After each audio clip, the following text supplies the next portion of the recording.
Hello and welcome to Nerdarchy. For nerds, by nerds, I'm Nerdarchy Dave, and today I'm joined by Locrius. How are you doing, buddy?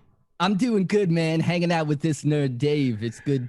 It's good to see you, man. It's been a while. I feel like we're pulling out a deep cut, man. It's a deep cut. My dog's coming in for a kiss. Beowulf, where's my kiss? Thanks, buddy. Animals know the internet was made for them. He So, knows. so you used to be really active in the D&D community. You have a YouTube channel that has not seen some love in some time, but honestly, like it is a great channel for people. You should check it out. There's like a dozen videos on there, but they're all awesome. And you would do these D&D Deadliest videos, and you pick like these really obscure old school monsters and just do these like weird trippy kind of like psychedelic takes on them. Yeah, man. I mean, I had a great time doing those videos. Maybe I'll do another one. I really should. People ask me. I should do another one. At some point, I'll probably do one. But So yeah, man, I was just in the D&D community, and so many people were putting out all this different content, and I was like, how can I add my voice? What can I do that's crazy and would be fun? And I was like, let's shed some light on these weird ass monsters that like no one uses. And you know what's funny is most of those monsters now have made it into 5th edition. When I made them, they weren't in 5e, but they made it in. So thanks, yeah. Wizards of the Coast. Yeah, a lot of them did make it back, and who knows, by the time it's all said and done. And like, at the time, right, no one was creating, D&D content like this, right? Like now you have like animators doing stuff that's, I want to say loosely similar, but not even, not even like this is unique in your own thing. And, so like, 5 years ago, you were like way ahead of the curve, and like these videos should definitely get more love than they've gotten. I Oh. appreciate that, man. I mean, I think like most artists, I'm like, they're okay. You know what I mean? Like, Yeah. but I'm glad you no, they got a lot of positive response. People like them a lot, and that's great. And it was Well, fun doing them. But I'll tell you what, Dave, it's a lot of work to make those videos. oh, I bet. I bet. Like as a creator who basically, for our stuff is like turn on the camera and talk. And I know what work goes into editing those videos. So I know how much more work that is, and how many you've got so many components that are going on. You're doing kind of like animation stuff in there, using images. Do you do the art as well? I do, or I did, yeah. Thanks, Beowulf. What a good boy. Yeah. So Now he knows. He knows he's gonna get a treat for giving me. I bribed. There you go, buddy. Don't destroy anything. Yes, I am Dave. I'm a modern day Renaissance man. I do it all. Yeah. Like I do know I do a little bit of illustration. I'm a dabbler, you know what I mean? Like I think it's a great time to be a dabbler and to get out of your comfort zone and draw a picture, learn how to use After Effects, do these things. It's fun, man. Yeah.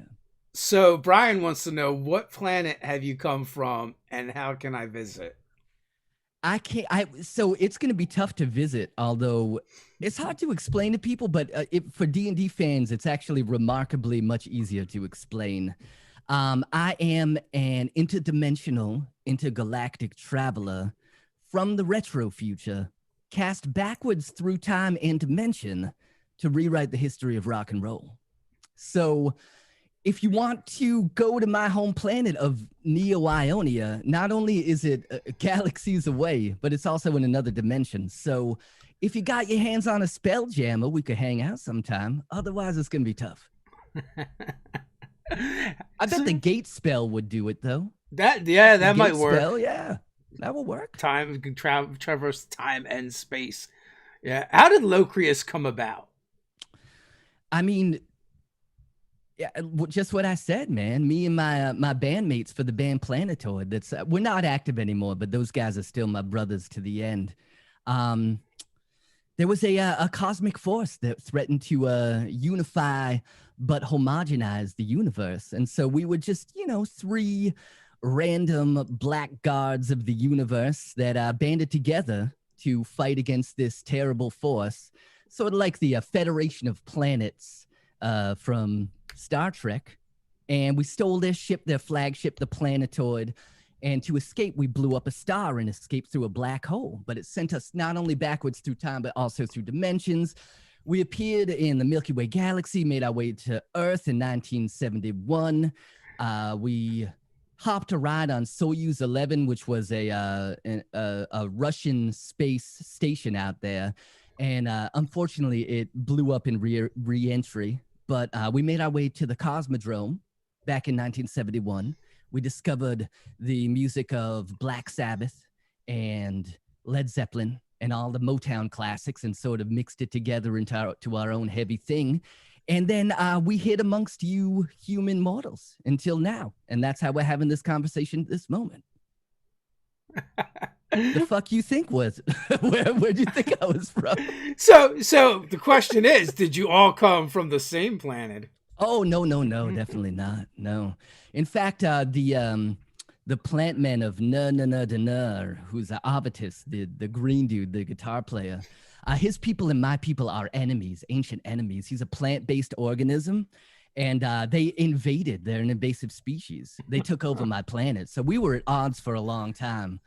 And Admiral Time is a cybernetic organism who's like, that dude's basically a demigod, okay? Like, he's so powerful that most of the affairs of mortals are beneath him. Yeah.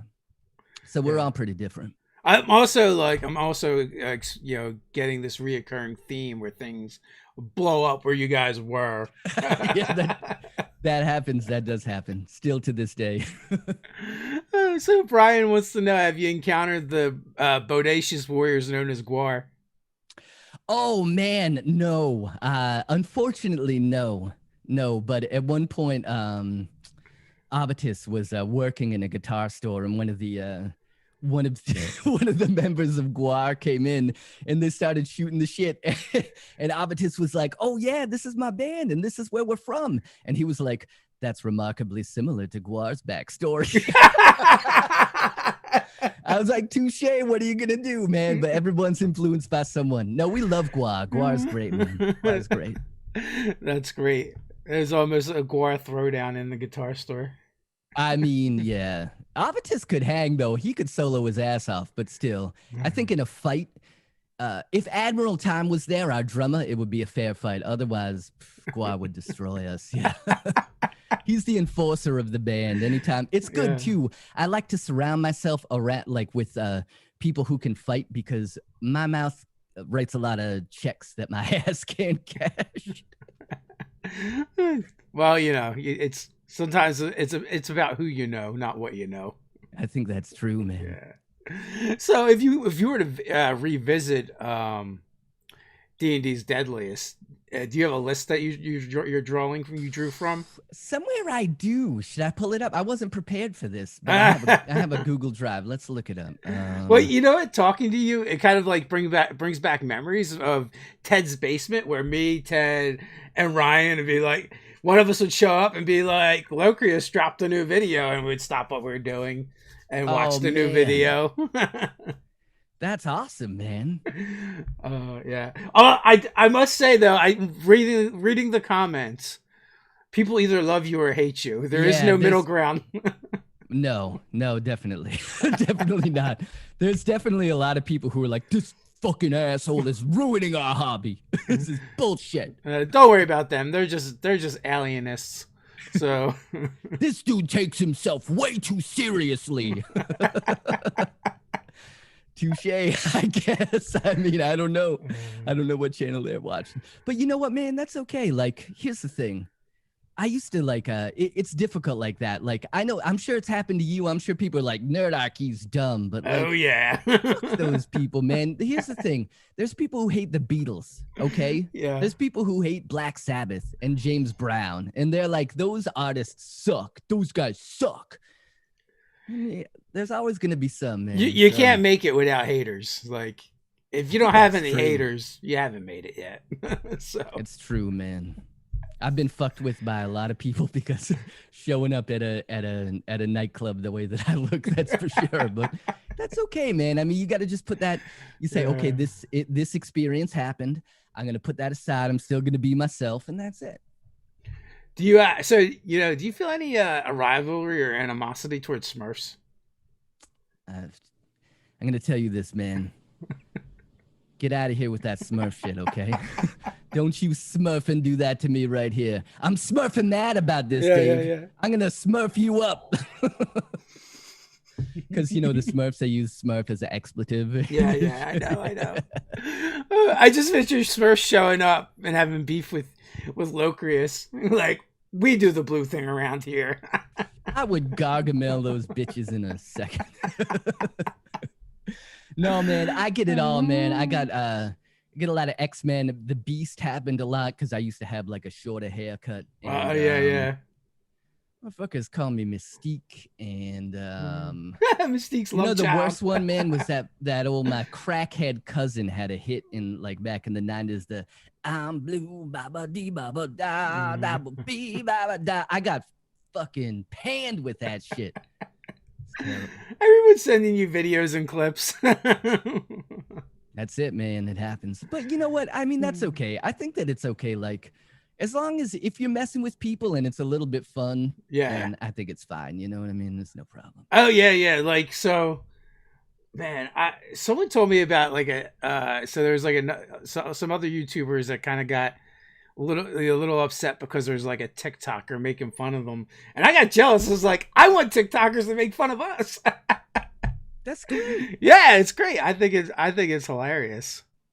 I think so too. I mean, I feel like isn't that imitation is the best form of flattery, but I think that also like when someone lampoons you, I think that means you've made it, right? Yeah, absolutely. I would take that as a compliment. And most of that stuff I don't take as being malicious either, right? And then oh boy, did I have to go crazy I spent so much time looking for that TikToker to find the TikTok, and it was pretty funny.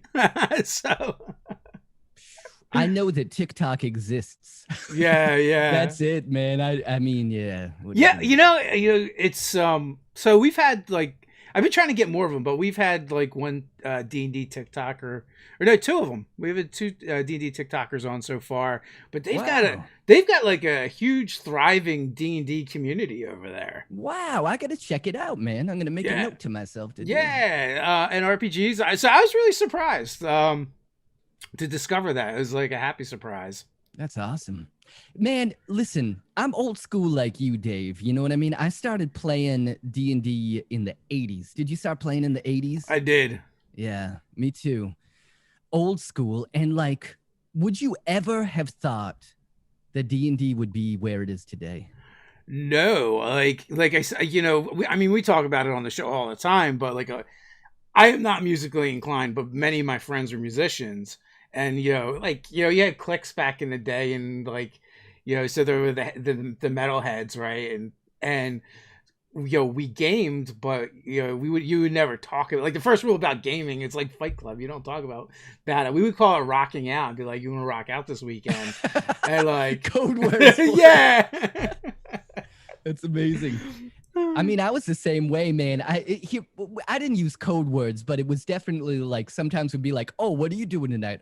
"Oh, I'm gonna go hang out with some of my friends in the basement of the library, and we're just gonna hang out with some books." Yeah. What are you doing this weekend? Oh, I'm going to go hang out with some friends today, and the usual stuff. So it was a real stigma. Yeah, it really was.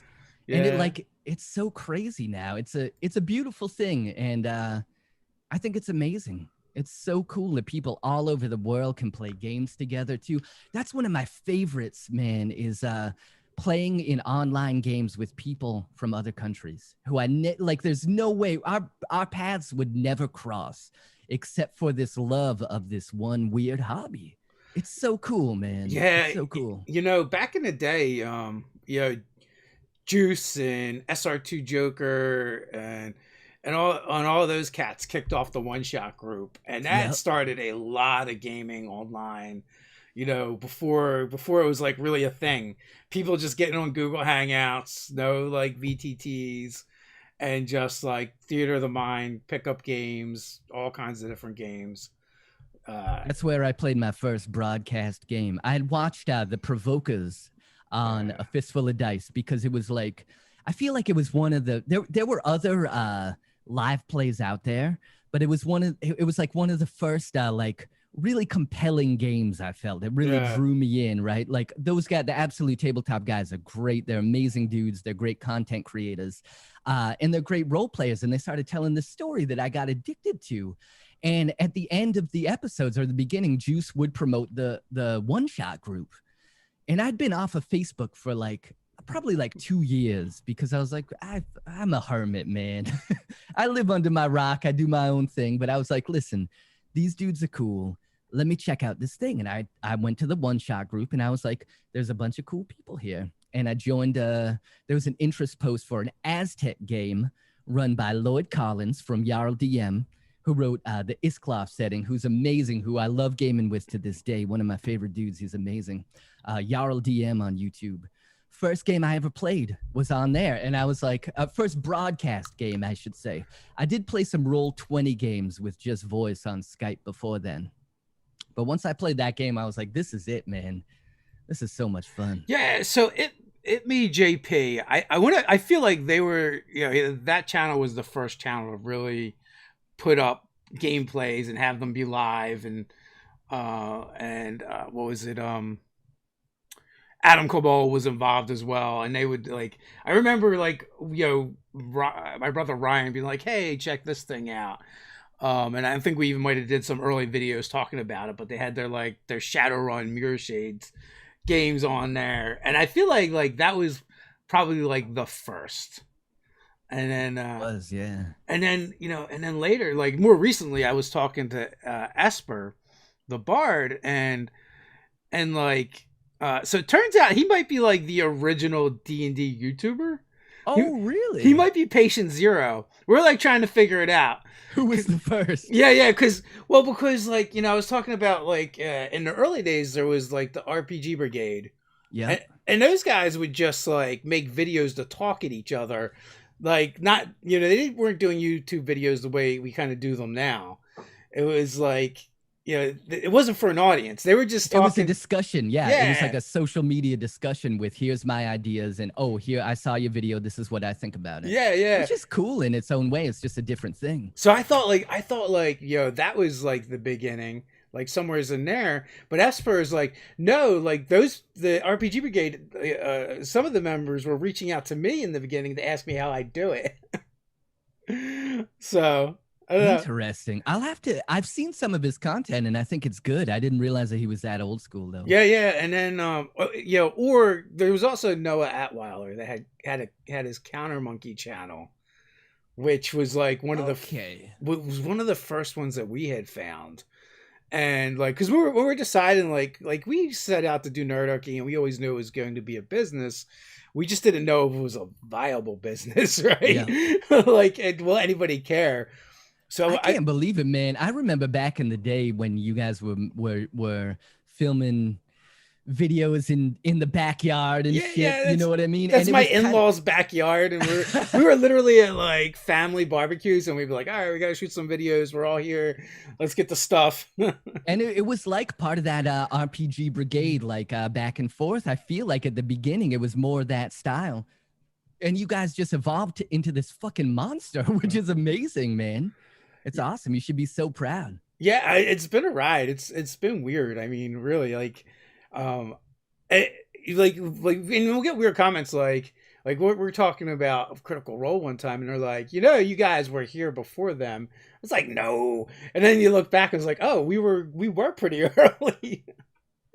I think so. Yeah. And now you look at the community, it's so good. There's so much good content, and I really like the younger D&D YouTubers. Rune Smith, XP to level 3, Davy Chappie. Oh, yeah. It's fascinating for me to watch those guys YouTube, because they're so good at it, and I feel like XP, they I know XP to level 3. That dude's funny. he is he like pulls out a You used to have guitar a and live sings. show with him too. Yeah, Yeah, yeah. yeah, we played some games with Jacob. And they're all good dudes, but I just feel like they're so good at YouTube. They Uh, are, yeah, like with the snappy editing and yeah, the timing is perfect. It's like YouTube comedy timing perfected. yeah, like I think that's the difference between like between them and us is like them having grown up on the platform and like never probably not knowing of a YouTube where like we came in kind of already old and having to learn everything and figure it out and so it's just interesting to see and honestly I'd be fascinated to see what happens in like another 10 years, like what those YouTubers look like, the whole evolution. I think that we're not even gonna in it maybe not in 10 years, but in the future, we're not even gonna know what people look like because it's all gonna be virtual reality. And Oh yeah, people are yeah. gonna have these like avatars that you can put on your headset or eventually plug into your brain and you go to their world and you see them and they're like a living god. I can't wait for that to be me. It's gonna be old Locrius, this wrinkled old blue dude. Like I remember back in my day, how did this VR technology work? Yeah, but it'll be virtual, so like you don't have to have your avatar doesn't have to be old. Yeah, Eternally but young. my voice will be. Yeah, well, you know what the funny thing is, I was talking to someone else about this. I think it was Zach Laser, because he's all into the virtual reality headsets and stuff like that, and he's like, yeah, they got like movie rooms you go in and you can watch movies with other people and use the VR. Like, and we were talking about how like eventually like conventions, like they're gonna have digital spaces where you can wander around the convention floor as your avatar. Like, I think. And that stuff's probably not that far away. Like, you're I right. don't think so. I think 10 years there might not be a YouTube. It'll be like a virtual thing. It might be. I mean, it's gonna at some point it's gonna change. I don't know if it's 10 years or what. I'm not good with that shit. But Yeah. you know what they should make? Someone would make so much money if they figured out an easy way to have a follow your face changer. You know, they have like all of those face apps that Yeah. my partner, she loves those things like the face swaps and the like it puts like makes you look like a wizard when you're talking. Yeah, yeah, yeah. They need one of those for playing live games so that when a dungeon master turns into a dragon, this face of a dragon appears and you got a voice changer, right? Yeah, well, you could definitely do stuff like that. I mean, I know like we have a Saturday game where we just kind of dick around and it's just some friends playing. And I know one of the people, like Goblin Kate, is always using different things like that. Like there's one where she'll put like makeup on, but it's all virtual, right? She's Yep. not actually wearing makeup, and it's weird because like you put the hands to your eyes, and then you got like the makeup. You can only Or do you go one. like this and it tracks on your nose and it puts a little mustache. Yeah, yeah, but it's Lips like and a mustache. it's that good where it kind of like recognizes the face, puts the stuff where it's supposed to go. Have you seen the there's been a couple Kickstarters for VR accessories for D&D where they're cards that you put down and then you look through glasses and it's like boom, that's a dragon, that's a tower, whatever. I did see something like that and it did look really cool. I didn't back it. I feel like I pretty much exclusively play online these days. Yeah. Even there's what I call a home game that I run with my partner and her brother and his wife, and they live states away, but we play on Roll20. So my partner will be in the living room, I'll be in here, and then we'll play. So even if I'm playing a home game, I'm playing digitally. So I want tools that will allow me to do stuff digitally. That's what I want personally. Yeah, and we're definitely getting a lot more of those too. I think so. Yeah, I also like we're playing in a couple games and my wife's in them and we do the same thing. We're just in different rooms on different computers and Yeah. I mean during COVID, like no, most people aren't playing together anyway. So Yep. I mean at Ted's house we can almost do it with a small table and be 6 feet apart because he's got a official size pool table that we use for our gaming table. I've seen that. I Yeah, remember you had back in the day. I don't. Yeah, I guess it's been a while since you yeah. did them, but that was a pool table, huh? I did notice that was a big ass table. Yeah, so he just took out, he just built inserts to put on top of it. And Yeah, that's so smart. when he's not using it for pool, which I don't think it's been years since those inserts have come off. I was gonna say, I was Yeah, like, how much pool do you play compared to the D&D? it's not even close. Yeah, but so it's a good gaming table though for putting stuff on it. We've also made some epic Heroescape boards on that table as well. I don't know if anyone remembers Oh, that game. I never played it, but I do know of the game, but I never played it. I have way too much of that stuff that I bought like off of eBay and extra sets.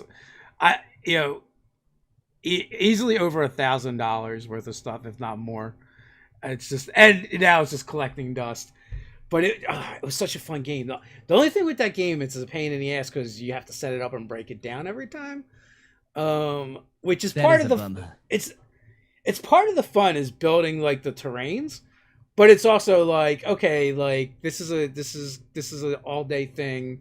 You're gonna build it, set it up, and then you're gonna want to play a bunch of games. But then I feel eventually it has to like, come down. is it more involved than setting up, let's say, a D&D like badass Dwarven Forge setup?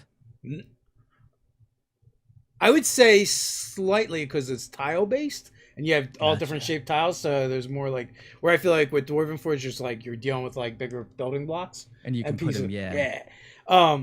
Which I wouldn't want to do the other either. Like that's always my thing when I see people with those setups. I was like, that looks amazing, and I would They love look to be so a good. player in that game. But I don't want any parts of that as a GM. Yeah, I'm the same way. But here's the thing, it's like I feel like there's a give and take, right? Because I want everything to get out of the way for when I play the game so that I can Yeah. just play the game. But Yeah. also like I love all that pretty stuff. And I Yeah. kind of want it to be a part of the game. And like I think everybody has their own priorities when they're running a game or playing a game and figuring out what's important for you. Um, but I like playing I love playing Theater of the Mind, but recently I've been playing more with maps, more with battle maps on Roll 20. Well, eventually, like our virtual tabletop spaces are going to be three-dimensional, right? They Like will it's be. not going to be a flat map and grid. It's gonna you're gonna have a digital mini, and the monsters are going to be three-dimensional, and the spaces are going to be, and it's going to be like playing. It's going to be like a video game or a movie.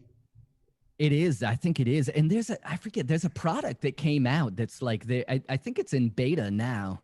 There was a Unity, was it Unity? Oh yeah, no, for Fantasy Grounds, oh, which is so that's supposed not to what I be. was thinking, but that's Okay. interesting. Yeah, they're supposed to be getting a lot more of that stuff in there, but eventually it's going to get to the point where it's just going to be full on. And like that's what 4th edition was supposed to be. Like they were building towards that, like, it was going to be map slash I think more three-dimensional, and like they had put up some early like beta stuff, but whatever company they used, it fell through, it didn't work. And so 4th edition, part of the problem was we got like a partial product because they were I trying to see. figure out, they were trying to make it so it worked online and you could use it digitally, but the digital part component never happened. I did not. I've never played a game of 4th edition. I started my first D&D edition was the red box, the old school red Mm-hmm. box. And then shortly after I really started playing 2nd edition came out, and that's what I played for so long. And it wasn't until years later when I didn't have anyone to play 2nd edition with, I moved to a different place and everyone was playing 3, and I was like, okay, I'll switch over to 3rd edition. And 4th edition came out and everybody told me that it was terrible, and I just took their word for it. Yeah. And then so I played Pathfinder because I mean, I'm basically like, if people are playing it, I'm going to play it, because I think it might be an unpopular opinion, but I don't think that the game system matters that much. I That's the agree. way that I feel. I I've think that it's the people you're playing with and the stories that you're telling. So That's it, man. You nailed it right there. It's always about, like, I think Palladium's a terrible system, But I played a bunch of those games with different people because I just wanted to play with the people. Hell yeah. And it's okay. You can get past the system in general. Yeah. But then I started playing 5e because, 5e came out, and I do think 5e is a great system. It's really it's for me it's the right amount of rules crunch, because there's not a lot of it, but there's enough that you can dig in and like do a little bit of optimization. I'm not really an optimizer, but I like to make an effective character. Yeah. And there's enough in 5e that you can really like you can do some trickery, which is fun. Yeah, that's kind of like the thing, right? Like I'm terrible at enough stuff in real life. Why do I want to make characters that are terrible at stuff too? That's true. But here's my opinion on that. Like, I have no problem if characters are like super optimized, or if characters are like intentionally made bad. Yeah. As long as the characters in the campaign are around the same power level. Just because I played in too many games where one person optimizes and one person doesn't optimize at all. And it's fine, I guess, in a one shot or like a short game, but in a campaign, it gets old if one person is like super effective all the time with this crazy armor class and doing tons of damage, and someone else can't do anything. Like, I'm of the opinion that PC power levels should be pretty close to each other.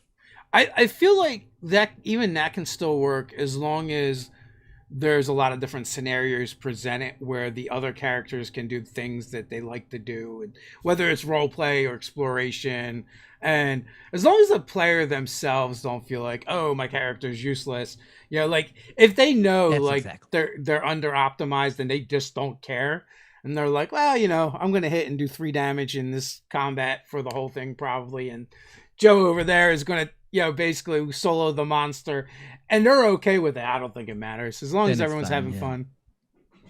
I So think that's a good point, and that's a good take on it.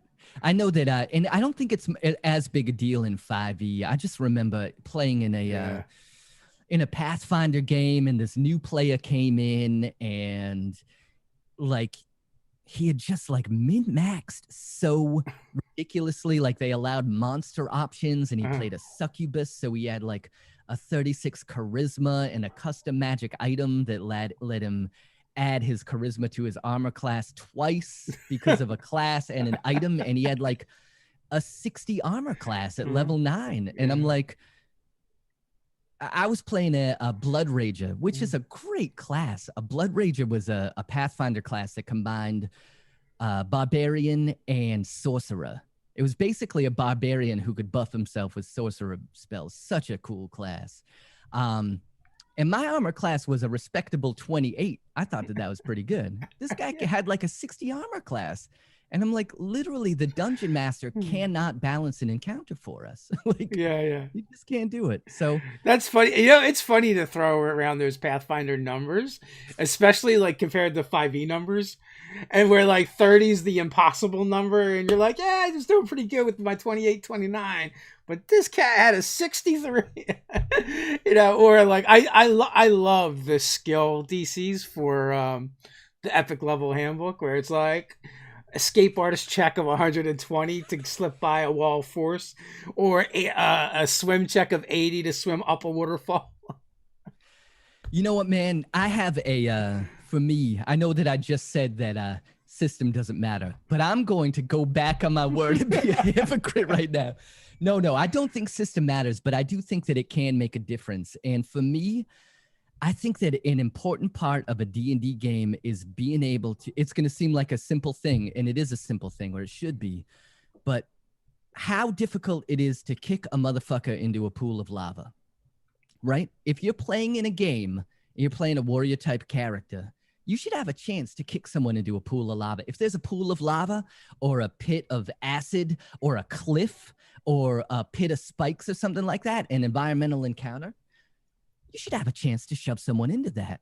And in Pathfinder, I felt like the original Pathfinder, I haven't played the second edition, and this is really a problem with 3.5 as well. Unless you were like optimized for what was the shove, it wasn't bull rush. It was trip. There was like a trip, right? There was trip, right? There was trip. I think there was also a push. Yeah. There was a trip. There was bull rush. There was like a bunch of. There was a bunch of different. Or it could just be a grapple. I don't know. Grapple was insane to figure out. Oh God. It was terrible. But then trying to do it, unless your character at higher levels, unless your character was specialized for it, you couldn't do it. You needed like 15 feet. Exactly. Yeah, I mean that was definitely a weird thing. Like Pathfinder and 3.5 was all about all these like little micro transactions. It Um, was. and yeah, I don't really miss that. I do miss like the feat trees. Like I thought feat trees were cool, and I think they could still work in 5e. It you just they would just be smaller, right? Like a giant feat tree in 5e would be like 3 or 4 feet, and it would take you a while to get there unless you're a fighter, a human fighter, right? Uh, but I don't think it like would break the game. It's just different choices because a lot of times I find like a stat adjustment is usually better than a feat mechanically. It might not be A lot cooler. of times It it may not is, be yeah. cooler, right? But it's usually better because like increasing your dex if you're a dex based warrior, like every time you roll to hit and damage, you're gonna get that benefit.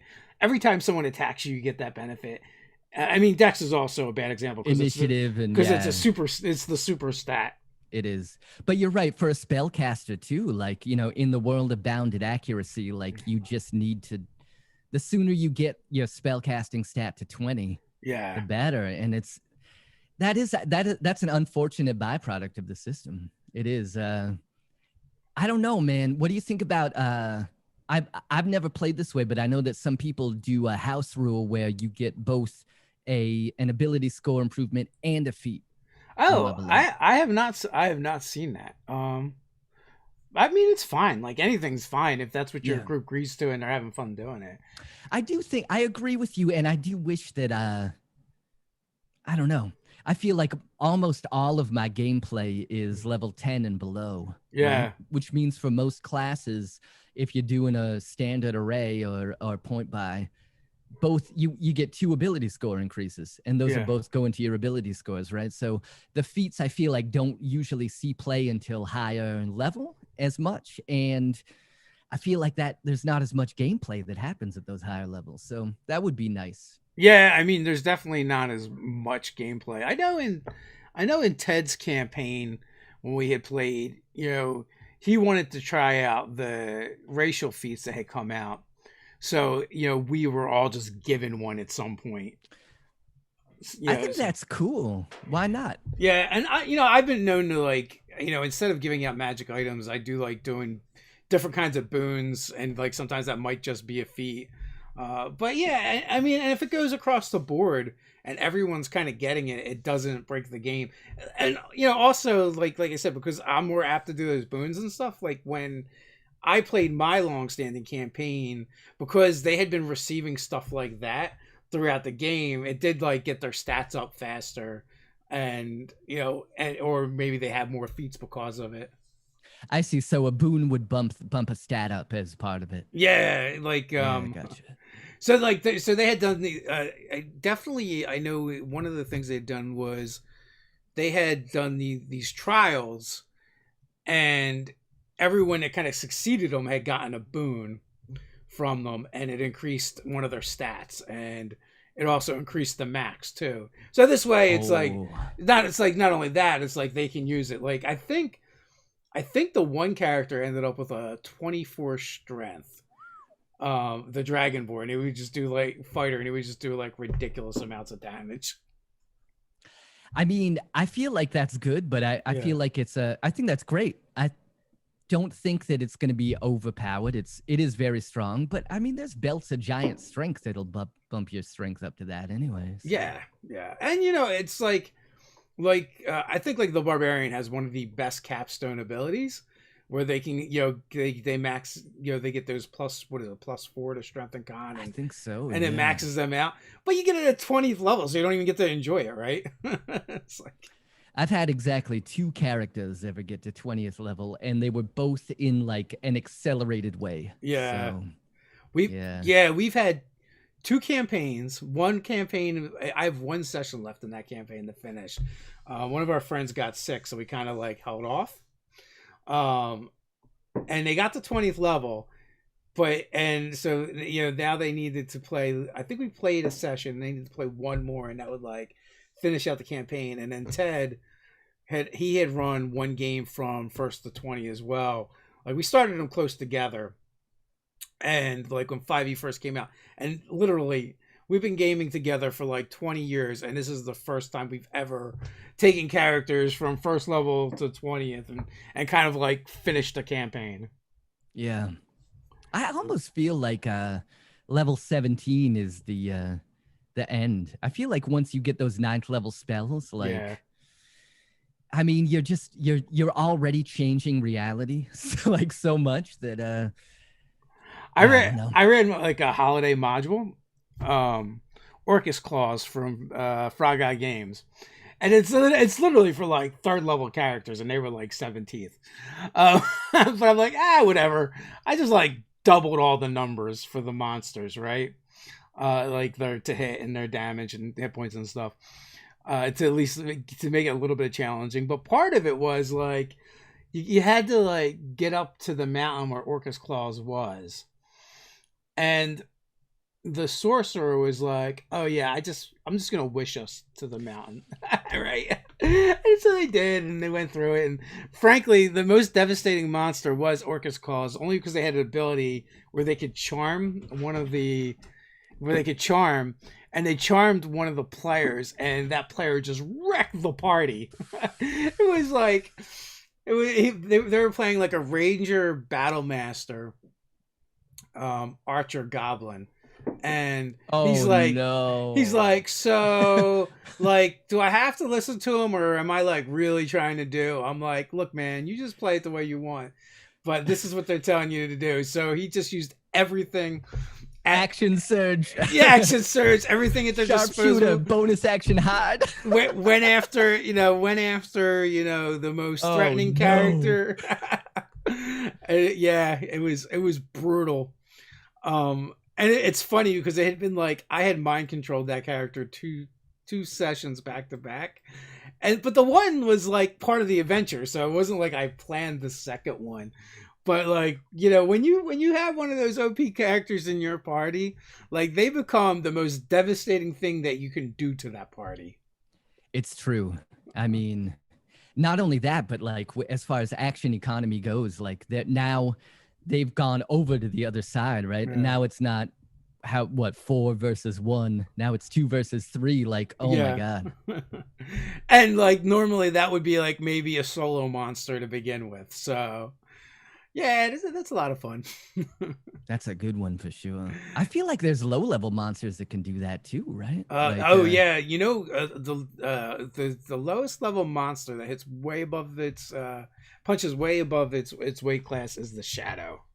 The Shadow. Oh, because what does it do? I want to say it reduces your hit point maximum. Is that no strength? It reduces your strength.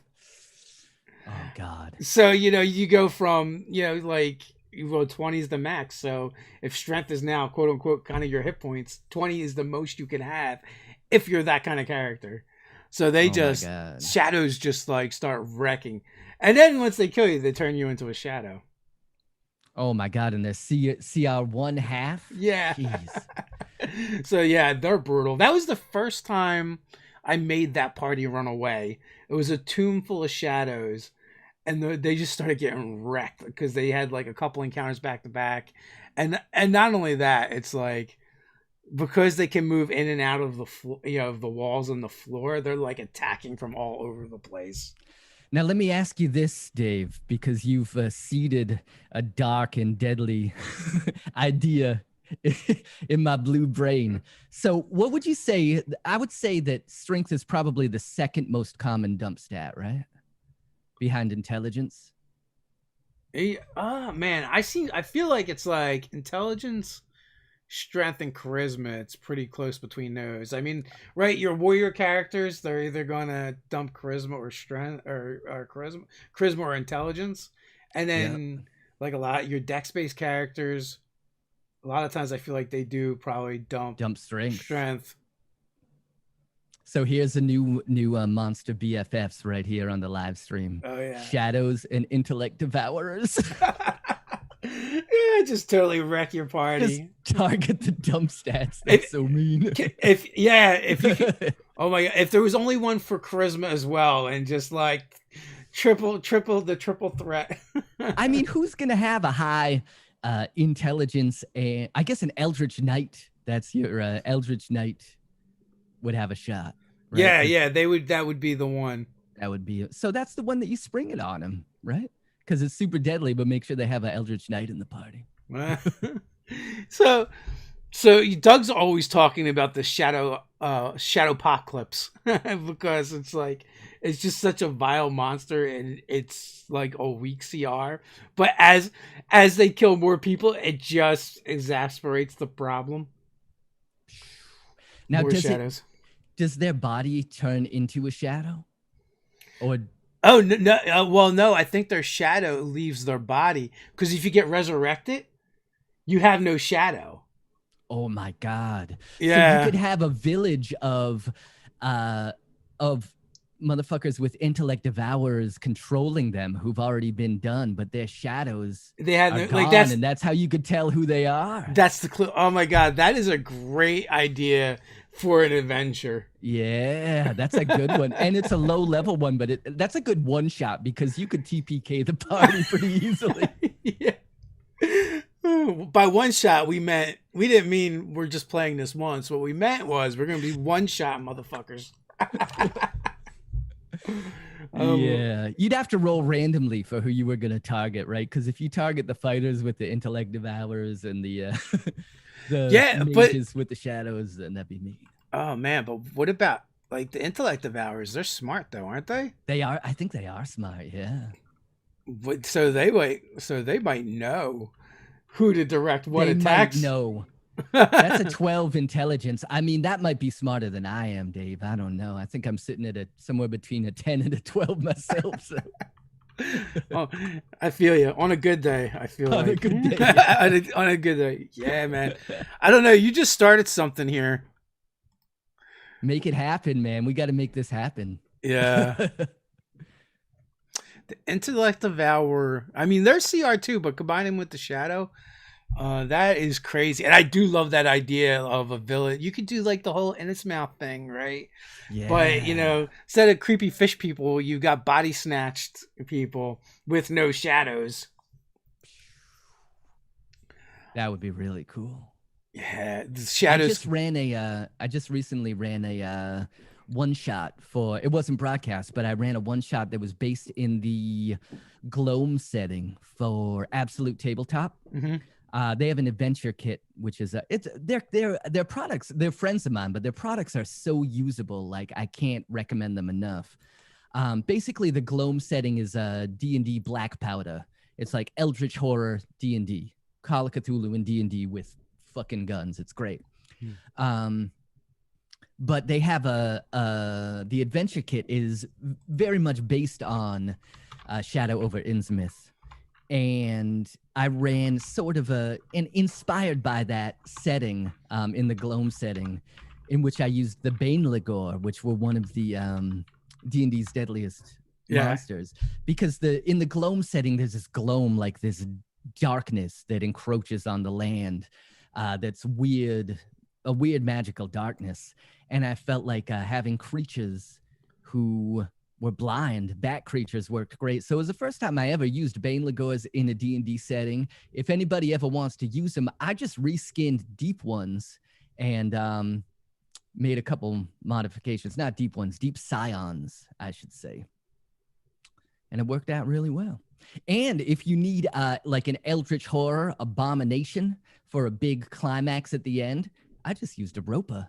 It worked out great. It's got these big tentacles, and that's all you need. Big tentacles, and you're set to go. Hell yeah. The Absolute Tabletop guys are great. They have a lot of great products over there. So what did you say? Gloam is the supplement? Gloam, yeah, GLOAM. It's Shadow over Drift Chapel. Okay. The name of it. Okay. And it's sort of like an all-in-one setting. It's got a setting primer, and it's just got, my favorite thing in a product is tons of roll tables. That's what I want in a D&D product. I want a little bit of lore, a little bit of setup, but not too much because I'm going to like make it my own anyway, you know?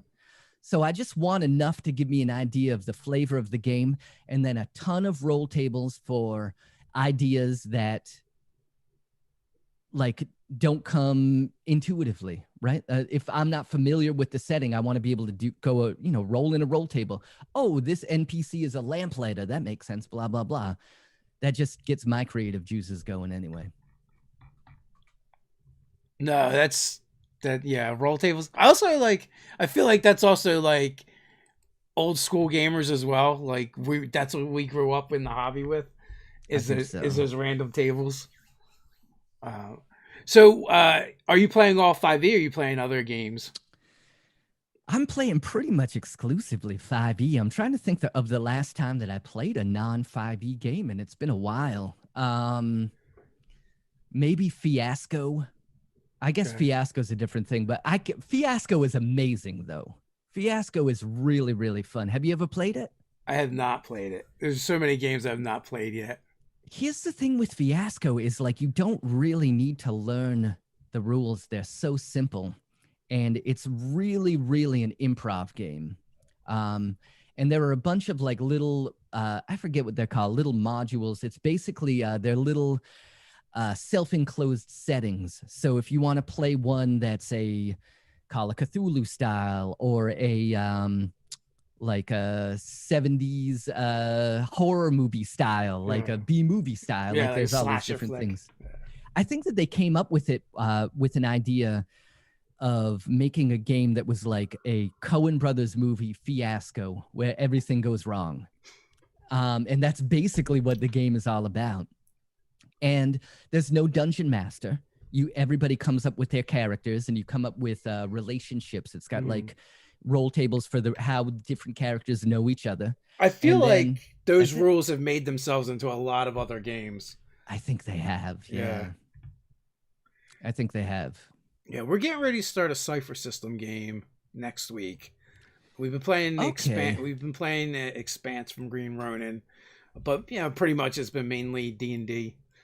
Cipher System is Numenera, right? Yeah, so they kind of reverse engineered the mechanics from Numenera to make it into a generic.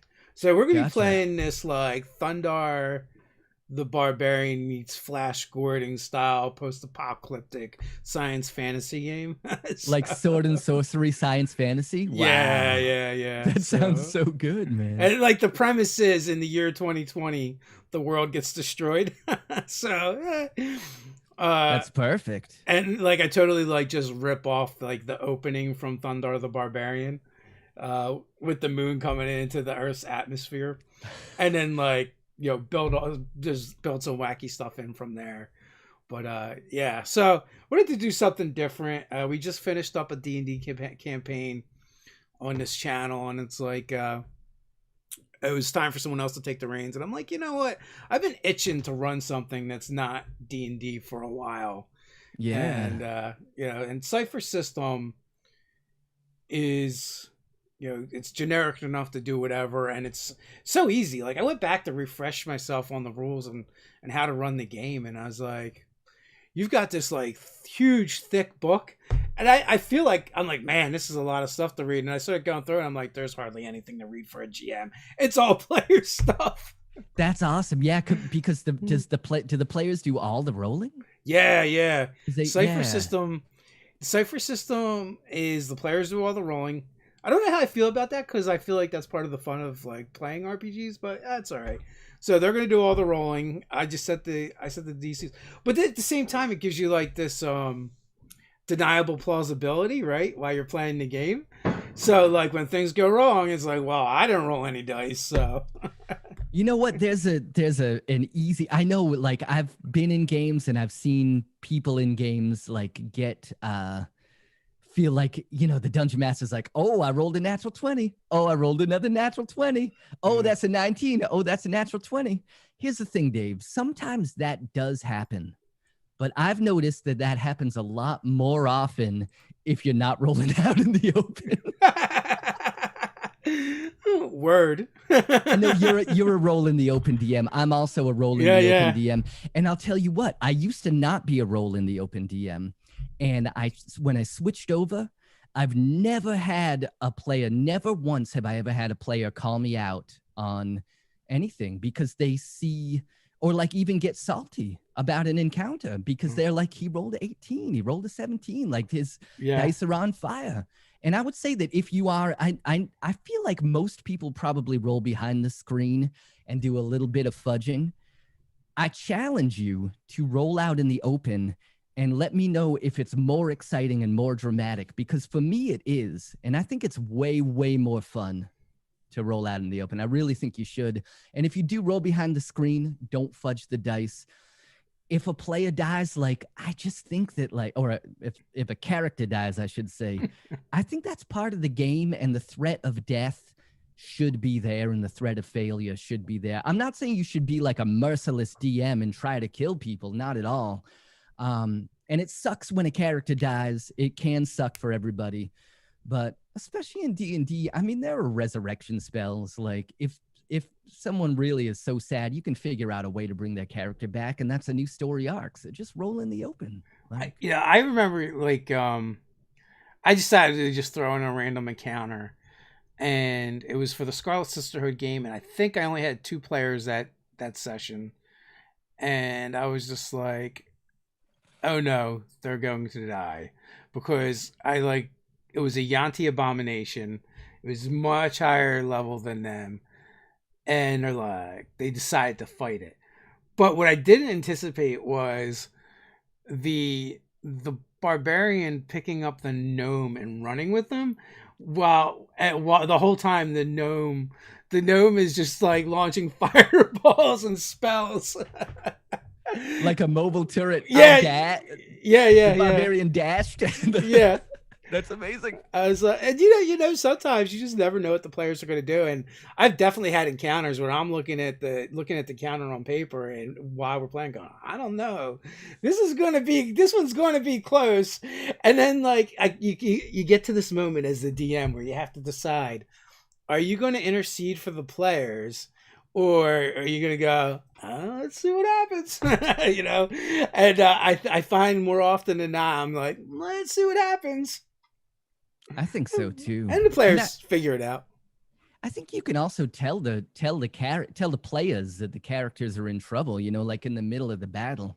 You can say, like, as you stare into the abomination's eyes, you can see the pupils dilate into slits. This is a powerful creature, and you've barely made a scratch. Yeah. What would you, like, drop hints like that, like, maybe it's time to run, like, let them know. I feel like I think a lot of dungeon masters keep information hidden from their players that they don't need to. Like, I tell my players the armor class of a character, of the NPCs, of the monsters that they're fighting. Yeah. And I know some people feel like tactically, like, it's fun for them to make their players like, okay, I rolled a 20 that missed, but I rolled a 16 that hit, to hone in on it. Yeah. But I feel like, for me, it enhances the storytelling, because if my players know what the difficulty is, what the armor class is, then they can roll and they can narrate what happened, because they know if it hits or not. They don't have to, there's not extra information going back and forth that's out of game, and it makes a much more narrative experience. Yeah, I guess that makes sense. Sometimes we do and sometimes we don't. And then sometimes, like, it's wrong either way. It's just the way I do it. Nah. That makes sense as well. It's like, if they know, like, this is what you need to hit. I guess the only place that gets weird is, like, there's certain resource management things they know whether to use or not. And it just depends on whether or not you want them to make that as an informed decision or not.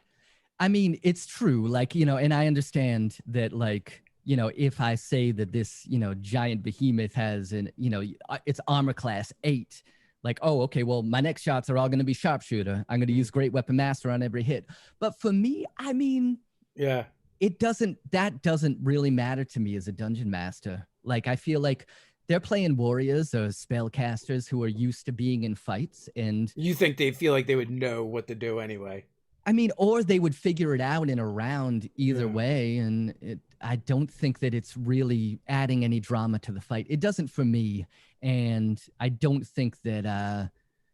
I guess it depends on your players, right? I think that some players will take advantage of things like that, and there's probably ways to take advantage of it that I haven't thought of, but I think in general, like, try it. If it works at your table, good. If it doesn't, then don't do it. And that's true of everything, not only in D&D, but in the world. Try it. If you like it, do it. If you don't like it, don't do it.